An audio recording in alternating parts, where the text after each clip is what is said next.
В башкирском отделении партии КПРФ дан старт формированию гумконвоя. Об этом поговорим сегодня в программе «Интервью». Здравствуйте. Я представляю гостя в студии. Ильгам Галин, заместитель председателя Комитета Госсобрания Республики Башкортостан. Ильгам Илюсович, здравствуйте. Добрый день, дорогие телезрители и радиослушатели, наверное. Да, действительно, наша партия принимает активное участие в гуманитарной помощи нашим солдатам и СВОшникам. Там не только существенные мы гуманитарный груз отправим, типа УАЗиков там, или других там коптеров, и маленькие, как говорится, типа свечки, носки, вот, которые сетки, которые наши жители республики приносят к нам. Особенно мне нравится, когда наши дети в школах, да, пишут письма нашим солдатам. Вот.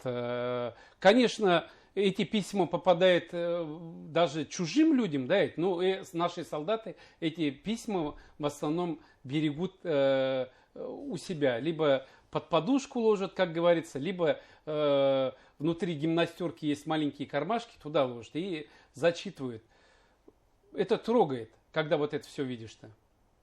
Означает ли это, что присоединиться к этой акции может любой житель республики? Ну, у нас воочию присоединяются и посторонние люди, которые не состоят в партии, сторонники наши. В основном наши помощники. Мы иногда обращаемся к директорам заводов. Вот, допустим, в Нефтекамске есть завод Искош. Я вот хорошо знаю директора этого завода. Я частенько к ней обращаюсь. Она помогает. И помните, наверное, у нас в Архангельском районе потоп был весной. Туда тоже они помогли.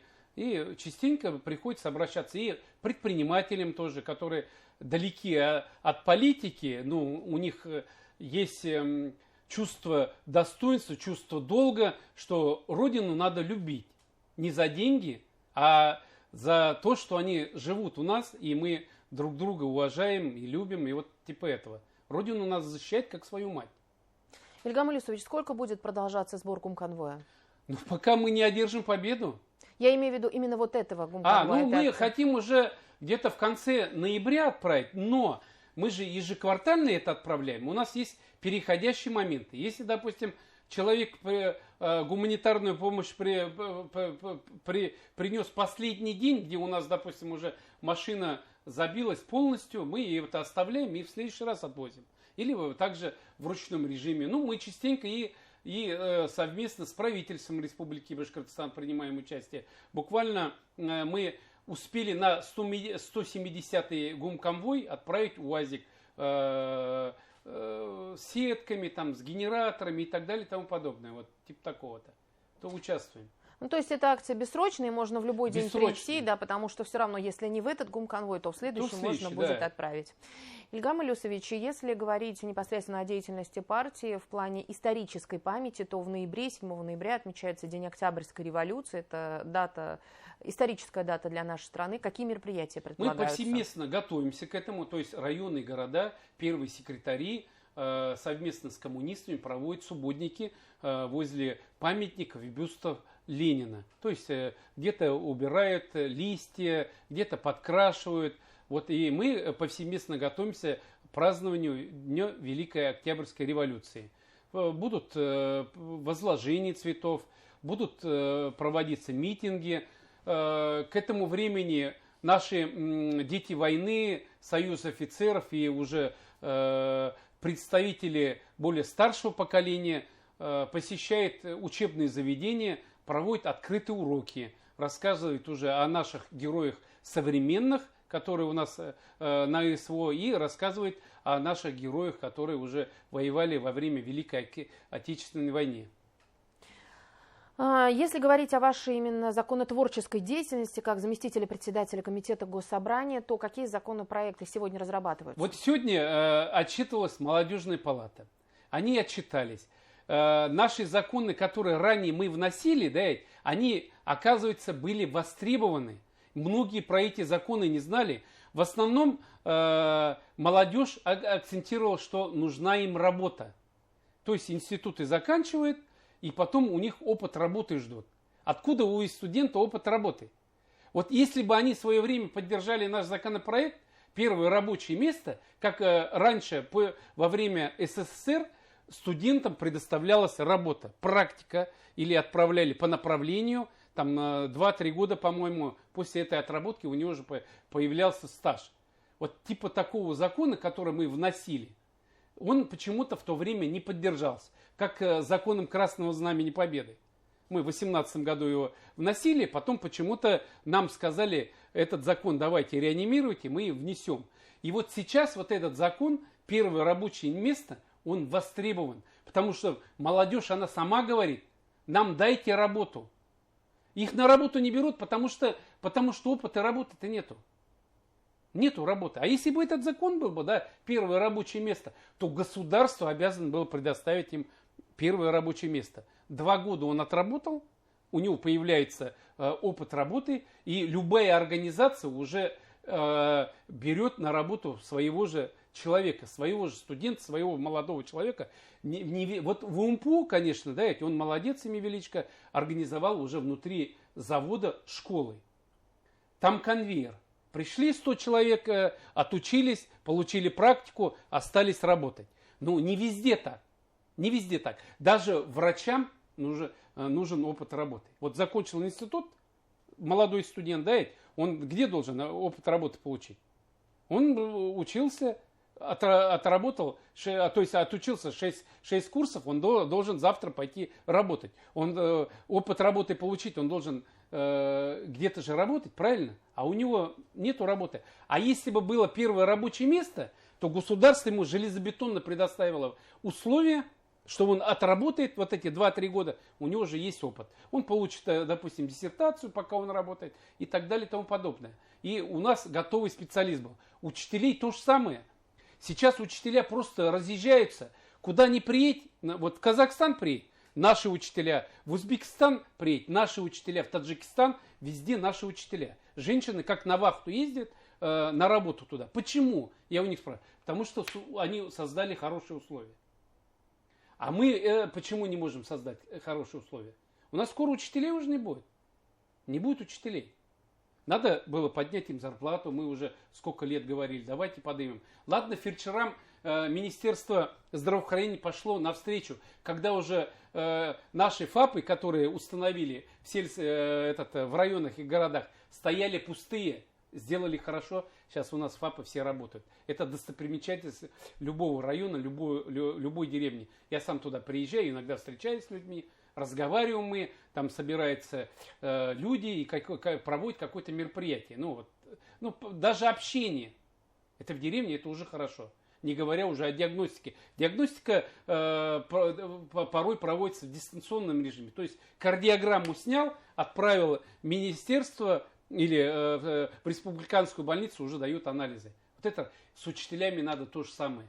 Программа «Земский доктор», «Земский учитель» это еще процентов, наверное, 20-30 только успеха-то. А условия нужно создать. Ильгам Илюсович, если все-таки вернуться именно к вашей непосредственной деятельности сейчас, прием жителями республики наверняка идет. Какие вопросы сейчас волнуют? Вот сейчас, в данный момент, прием наших избирателей по поводу проблем с ЖКХ. Мы понимаем, уже сколько лет бьем тревогу, что 70% у нас износ всех вот этих вот труб, задвижек, котельни, наверное, тоже. Если я буквально 3-4 года назад Мишкина видел, как школы углем топятся. В некоторых районах, городах также дровами углем топятся. Это же у нас 21 век. Если покажешь зарубежным нашим гостям вот эти котельни, так они обсмеют просто. Поэтому первое условие, надо создать условия наших жителей. Второе условие – продовольственная безопасность. Собрали рекордный урожай, сохранить-то негде. Элеваторы все частные, хранилища все частные. Проблема с бензином появилась. Я вот сколько говорил, почему Роснефть поднимает во время уборки и посевной кампании цены на ГСМ. У нас нефтяная газовая держава. Мы их освобождаем, даем льготы почти на 20 миллиардов. Так они могли приостановить вот этот рост цен на ГСМ. Нет же. Этого нету. Если нет, так ну тогда что мы хотим-то? Конечно, у нас продукты будут дорожать. Сейчас вот увидите, и картошка пойдет, и помидоры, и огурцы, и потихонечку пойдет. Опять-таки зерно тоже хранить негде. А зерно кормить тем более негде. У нас нету КРСа. Вот это продовольственную безопасность надо отнестись туда вот строго-настрого, вот досконально. Расписать. Не один Файз Рахманов должен за сельское хозяйство отвечать, а все. Это наша продовольственная безопасность. Понятно, что за рубеж мы сейчас продавать не можем. Везде санкции. Надо свой рынок обеспечивать. Свой рынок обеспечивать. То есть сельское хозяйство надо железобетонно поднять. Может, какие-то семейные фермы организовать, как в Мариэл, у меня знакомый организовал, дает на откормку, выращивание скотину, а потом уже по итогу забирает мясокомбинат свой. Может, такой путь. Потому что много молодых семей, вот уже в деревне вернулись, да, они с удовольствием 10 коров держали бы. С удовольствием 30 уток держали бы, 40 гусей. Если зная, что их по осени это предприятие заберет, то есть обеспечивать кормами и так далее. Тому. Вот это и есть семейные фермы. Многие семьи из городов вернулись бы. Потому что в городах не всем место есть.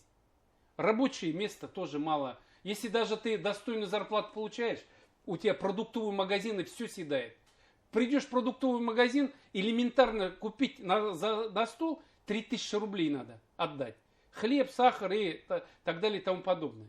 Если я не прав, ты поправь, 3000 рублей. Нет. Чтобы заправиться, тоже 3000 рублей надо отдать. Чтобы хотя бы неделю поездить на своей же машине. И я уже не говорю о лекарствах, о ЖКХ. Сейчас вот за тепло начнут приходить квитанции по 15-16 тысяч. Они уже, наверное, приходят. Это не от того, что теплоснабжающие компании поднимают цены. Нет, мы плохо живем. У нас мало денег. Мы их только можем ругать. Хотя эти компании много денег вкладывают на реконструкцию тех же сетей. Я же говорю, 70% сетей у нас изношены.